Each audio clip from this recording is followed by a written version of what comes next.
There's a kind of quiet that only comes after years of living. It's not the quiet of youth, which often feels like waiting. It's something else. A stillness that's been earned.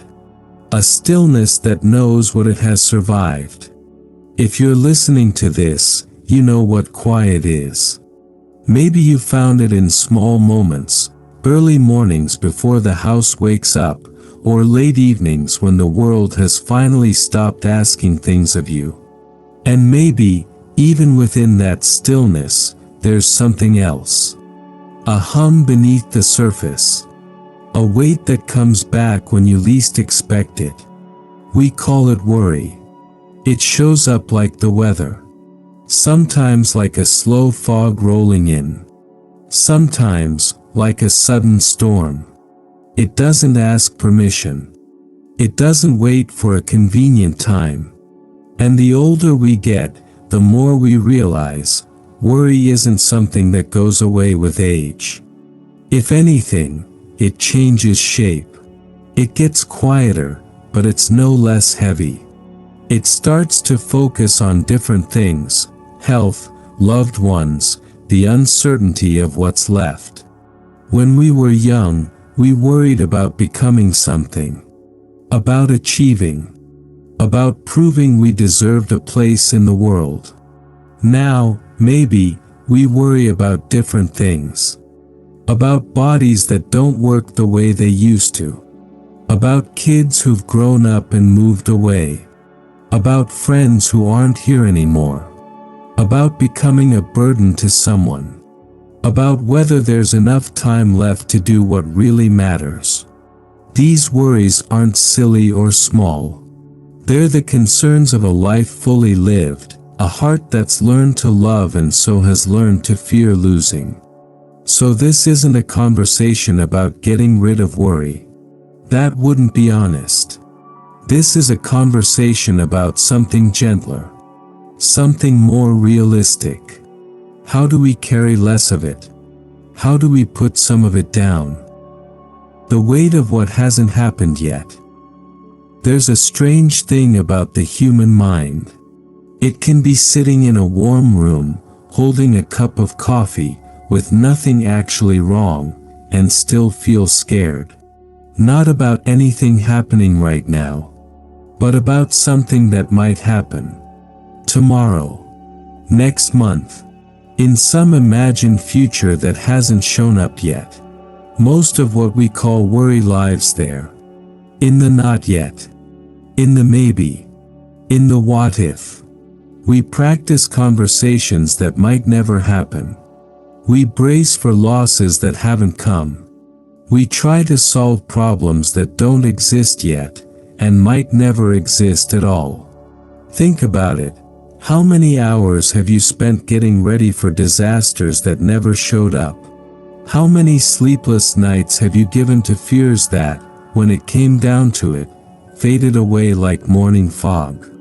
If you're honest, and by now, you've earned the right to be honest with yourself, the answer is probably, a lot. Way too many. There's a reason for this, of course. The mind thinks it's looking out for us. It scans for danger. It gets ready. It tries to keep us safe by picturing every possible threat. This was helpful once. Back in ancient times, when dangers were right in front of us. When the noise in the bushes might actually be something hunting us. When staying alert meant staying alive. But now, the noises are different. They're emails. They're news headlines. They're the silence of a phone that doesn't ring. They're the ache in a knee that wasn't there last year. And the mind treats them all the same way. It sounds the alarm. It floods the body with stress hormones. It gets us ready to fight or run from dangers that only exist in our thoughts. Here's what the mind often forgets: the future isn't real. Not yet. The only moment that's real, truly, actually real, is this one. This breath. This heartbeat. This room. This voice is reaching you right now. I once heard about a woman in her 70s who had spent decades worrying. About her kids. About money. About her health. About pretty much everything. One day, she sat down and made a list. Every major worry she'd carried over the past 40 years. Every disaster she'd braced herself for. Then she made a second column. Which of these actually happened? The answer floored her. Maybe 5%. Probably less. She'd spent 40 years carrying weight that was never real. Grieving losses that never came. Getting ready for emergencies that only existed in her head. This doesn't mean hard things don't happen. They do. Life brings real struggle, real loss, real pain. But the mind piles on. The mind multiplies it. The mind creates suffering that doesn't exist yet, and might never exist, and asks us to carry it anyway. When we ground ourselves here, in the present moment, something shifts. The body starts to relax. The breathing slows down. The nervous system remembers that, right now, in this exact moment, we're okay. Not forever. Not in every possible future. But now. And now it's enough. There's an old practice, simple and quiet, that helps with this. It doesn't require anything but paying attention. You breathe in. You notice the air coming into your lungs. You breathe out. You notice it leaving. That's it. No special position. No special place. Just coming back to what's actually happening, instead of what might happen. You can do this anywhere. Standing in line at the grocery store. Sitting in a doctor's waiting room. Lying awake at 3 in the morning when your mind won't shut off. Just breathe. Just notice. Just come back. It won't fix everything. But it'll remind you of something important. You're here. You're still here. And right now, in this breath, you're safe. The present moment isn't always comfortable. Sometimes it holds pain, discomfort, and sadness. But it's real. And something is grounding about reality, even when reality is hard. It's the imagined futures that unravel us. The present, we can handle. We've been handling it our whole lives. If this reflection is bringing you a little sense of calm, I'd like to invite you to subscribe to Buddha Coha. A simple click on the like button, a moment to share, these small actions help us keep this quiet conversation going. The illusion of control. There's a specific kind of tired that comes from trying to hold everything together. You know this is tired. You felt it in your shoulders, in your jaw, in that tight spot between your eyebrows that just won't let go. The health of the people we love. The economy. The weather. Other people's choices. The direction the world is heading. We hold on tight. We plan. We prepare. We try to set things up so that pain can't get to us. And it still gets to us. Because control, the kind of control we think we need, is mostly make-believe. Think about the times you've tried to control another person. Maybe a child, grown now and making their own decisions. A husband or wife, living their own inner life, you can never fully know. A friend, a coworker, a neighbor. How'd that work out? Not great, probably. Because people can't be controlled. They're their own weather systems, their own mysteries, their own unfolding stories. And it's not just people. It's everything. The body ages in ways we didn't sign up for. The economy moves based on forces we don't understand. The weather does whatever it wants. The news brings whatever it brings. This isn't a personal failure. It's just how things work. Life moves. It shifts. It doesn't check with us before it changes direction. The ancient teachers got this. They didn't try to fight the river of change. They learned to flow with it. They understood that the only territory we can really manage is the territory inside us. Our breath. How we respond. Where we put our attention. How we show up. Our effort. Our kindness. These are ours. The rest, the huge, unpredictable rest, isn't. There's a gardener I think about sometimes. She takes care of a small patch of ground behind her house. She plants seeds, waters them, pulls weeds, and gives whatever care she can. But she doesn't control the garden. She can't make the sun come out. She can't order the rain to fall. She can't force the seeds to sprout on her schedule. She can't stop the random frost, the surprise pest, the storm that knocks everything flat. What she can do is show up. Take care of what's hers to take care of. Deal with what comes.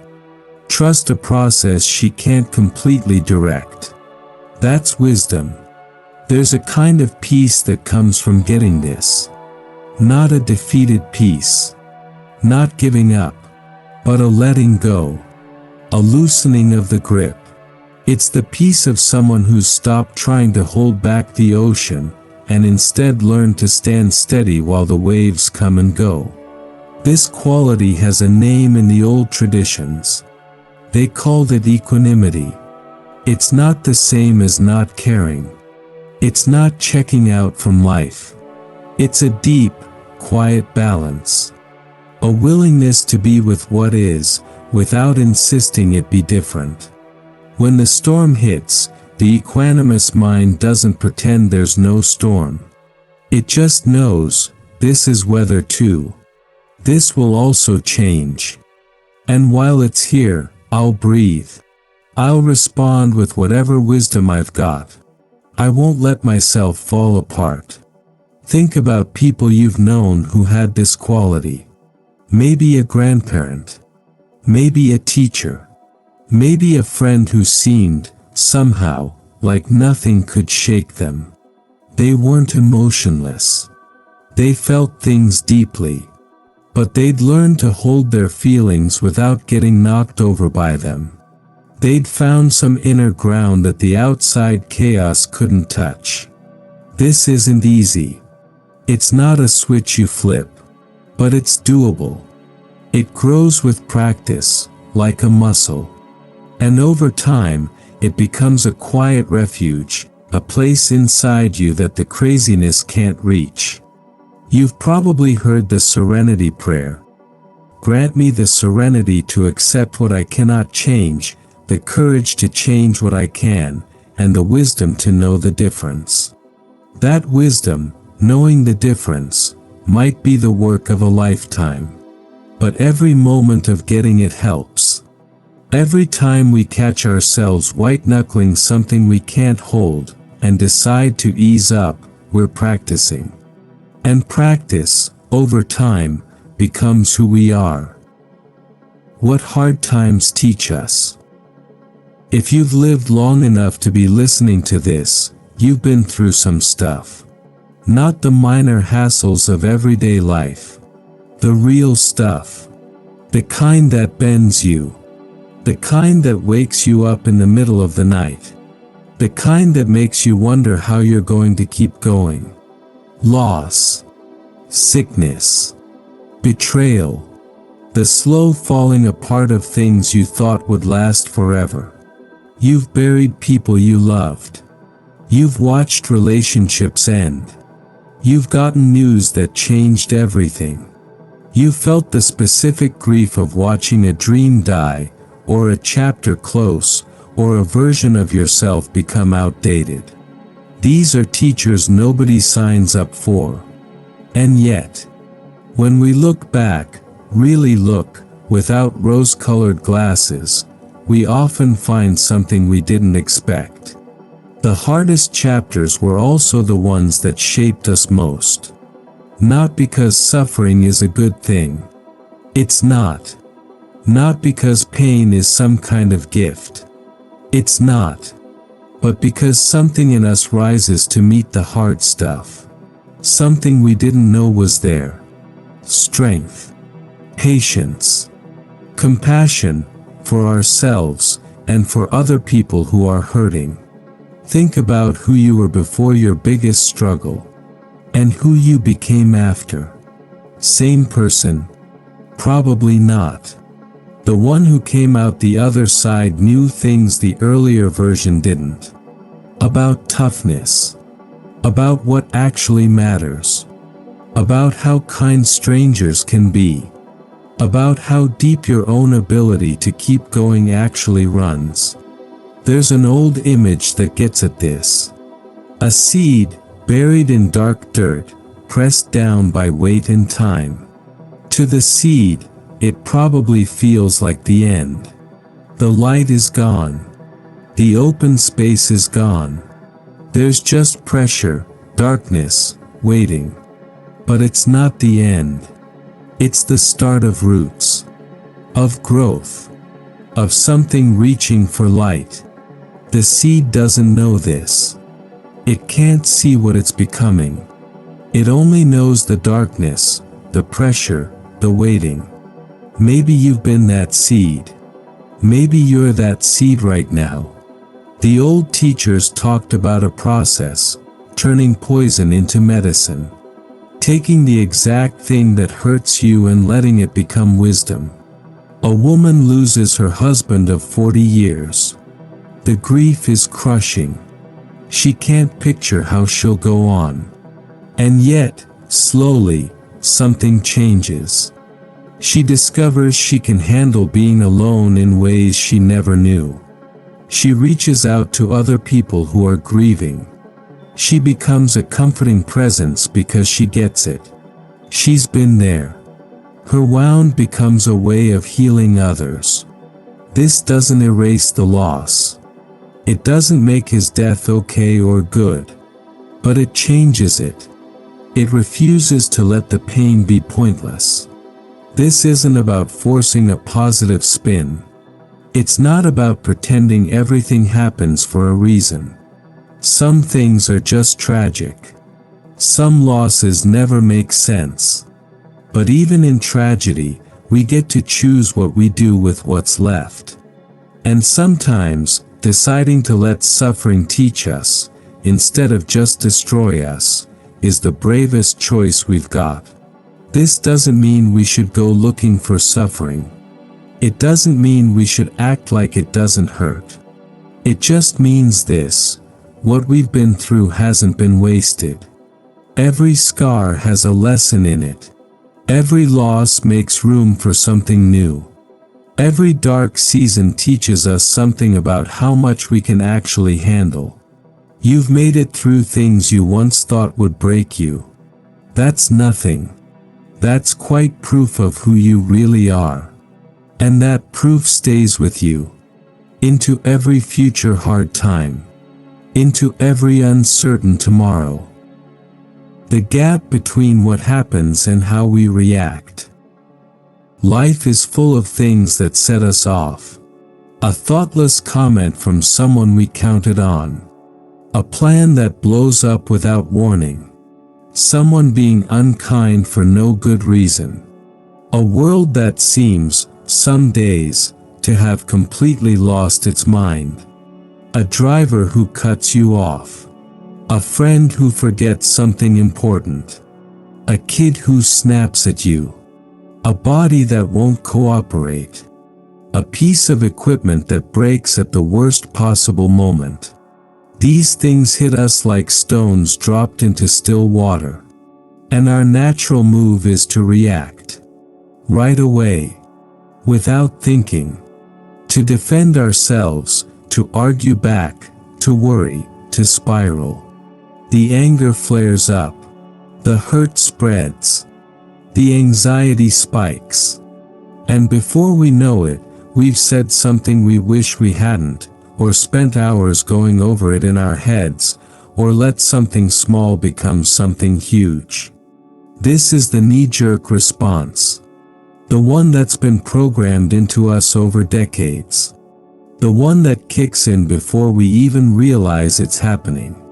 But here's something worth sitting with. Between the stone and the ripple, there's a gap. A small one. Sometimes you can barely notice it. But it's there. In that gap lives choice. We can react out of habit, out of fear, anger, old wounds that haven't healed. Or we can stop. Take a breath.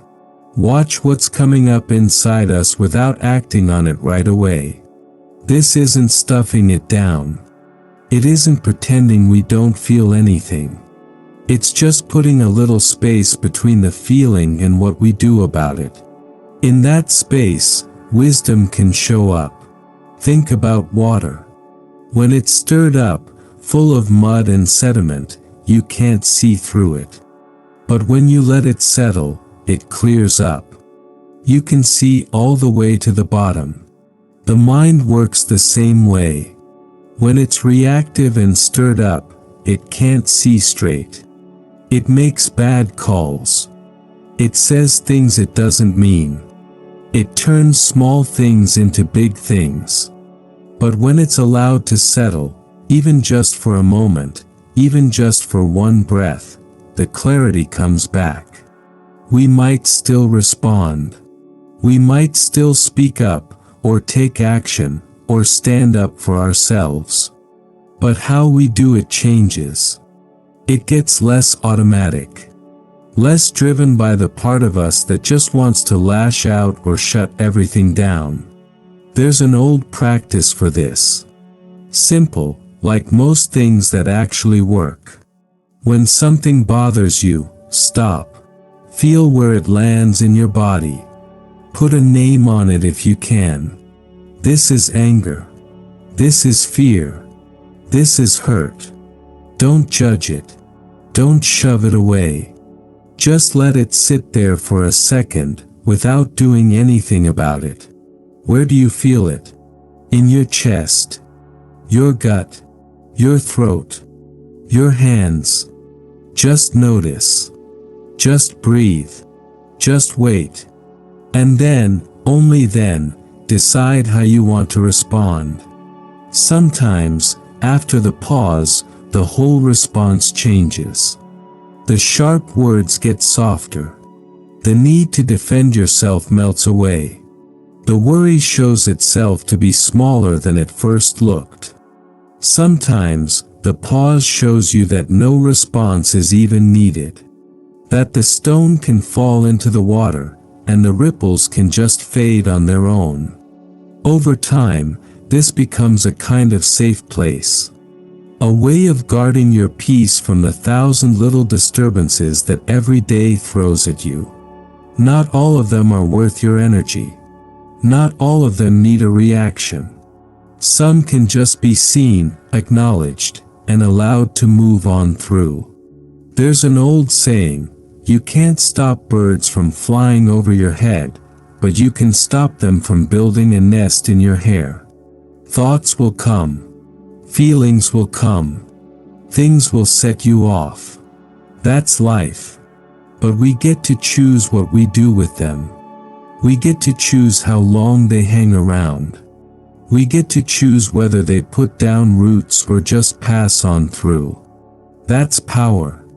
Not the power to control what happens, but the power to choose how we meet it. And maybe that's the only power that was ever really ours to begin with. A different kind of faith. There's a word that can bring up a lot of baggage, faith. For some folks, it's comforting. For others, it makes them pull back. It's been used in a lot of different ways, not all of them kind. But there's a kind of faith that doesn't need you to believe in anything outside yourself.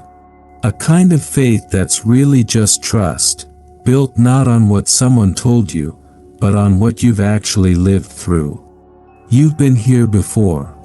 Not in this exact spot, maybe. But in hard times. In not knowing. In uncertainty. Look back. To a time when you couldn't see a way forward. When everything seemed completely dark. When you had no idea how you were going to get through it. And somehow, you did. Maybe not perfectly. Maybe not gracefully. Maybe with stumbles and wrong turns and falling on your face. But you got through it. You're here now, listening to this, which means you've survived every hard day you've ever had. Every loss. Every fear. Every night you couldn't sleep. That's evidence. Not a guarantee, nobody can promise what comes next. But a pattern. A quiet, stubborn pattern of making it through. When fear shows up, and it will, it's usually because we're trying to see how the whole thing ends from where we're standing right now. We want to know for sure. We want someone to tell us everything's going to be fine. We want to see the whole staircase. But we only ever get shown the next step. That's uncomfortable. We'd rather have the whole map. We'd rather have the guarantee. We'd rather know. But life doesn't work like that. It never has. And maybe there's something to that. Maybe the not knowing is part of what we're supposed to learn. Maybe figuring out how to move forward when you can't see ahead is exactly the skill we're meant to build. The path doesn't reveal itself all at once. It shows up one step at a time. And we're only ever asked to take the next one. That's where faith lives. Not in knowing where you're headed, but in trusting that you'll find your footing as you go. The old teachers had a word for it, saddha, a confidence that comes from experience. Not blind. Not naive. Just a quiet willingness to keep moving, even when the way isn't clear. Think back to learning to walk. You don't remember it, but there was a time when just standing up was impossible. When every step was a gamble. When falling was constant. And yet, you kept at it. Something in you trusted that walking would happen, even before you could do it. That same trust is still there. It hasn't left you. It's just waiting to be remembered. You've walked roads you couldn't see before. You found your way in the dark. That ability hasn't gone anywhere. It's part of you now, as much as your own heartbeat. And there's another piece to this kind of faith. It's noticing that nothing lasts forever. Including the hard stuff. Every rough patch you've ever been through eventually ended. Not always fast. Not always easy. But eventually. The pain that felt unbearable slowly became bearable. The grief that swallowed everything slowly made room for other things. The crisis that blocked out the sun eventually moved aside, and light came back. This isn't wishful thinking. It's just paying attention. It's the simple observation that change never stops, and that includes the change from hard to less hard. So when worry tells you that this difficulty will last forever, that there's no way out, that you'll always feel like this, you can push back with evidence. You felt stuck before, and then you weren't stuck anymore. You felt hopeless before, and then hope came back. You felt lost before, and then you found your way. This isn't a promise that everything works out. Some things don't work out. Some losses are permanent. Some changes can't be undone. But the ability to face what comes, that's still there. That's yours. And faith is just trusting in that ability, even when you can't quite feel it. What stays with us? There's no formula for a life without worry. Anybody selling one is just selling something. But there are practices. Gentle ones. Ones that don't ask for perfection, just presence. Coming back to the breath when the mind runs ahead of itself. Feel the floor under your feet. Noticing the temperature of the air, the sounds around you, and what's happening in your body. Returning to what's real, what's here, what's now. Letting go of what you can't control, and putting your energy into what you can. Knowing the difference and being humble enough to accept it. Setting down the heavy stuff that was never yours to haul around. Letting hard times teach you, without letting them become who you are. Finding the seeds of wisdom buried in the dark soil. Trusting that something's growing, even when you can't see it yet. Pausing before you react, so wisdom has a chance to get in. Making space between the trigger and the response. Choosing, instead of just firing back. Trusting the track record of your own survival, even when the future is foggy. Remembering that you've been here before, and you're still standing. Taking the next step, even when you can't see the whole staircase. These aren't answers. They're companions. Quiet company for the road. And maybe that's enough. Maybe the point was never to stop worrying completely. Maybe it was just to carry less. To set down what you can. To remember you're not alone in this, not in the struggles, not in the questions, not in the wanting of some peace. There's a certain grace that comes with getting older. It's the grace of having made it this far. Of knowing, deep in your bones, that you've faced hard things before and you're still on your feet. This knowing isn't cocky. It's quiet. It doesn't need to announce itself. But it's there, ready, whenever you need it. You've earned something over these years. Not just the wrinkles, not just the gray hair, not just the aches that come from a body that's carried you through decades. You've earned wisdom. You've earned perspective. You've earned the right to say, I've been through some real stuff, and I'm still here. That's nothing. That's everything. Outside, the world keeps going. It rushes. It demands. It changes without asking anybody.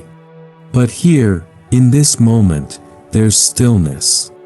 A breath in. A breath out. A voice, cutting through the noise, to remind you, you've already come such a long way. You're still here. And that's not a small thing. Thanks for listening. If spending this time together has given you even a moment of peace, I'd like to invite you to subscribe to Buddha Coha and hit that notification bell.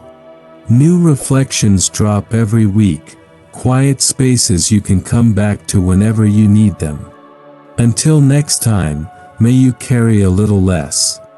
May you rest in knowing you've survived before, and you'll survive again.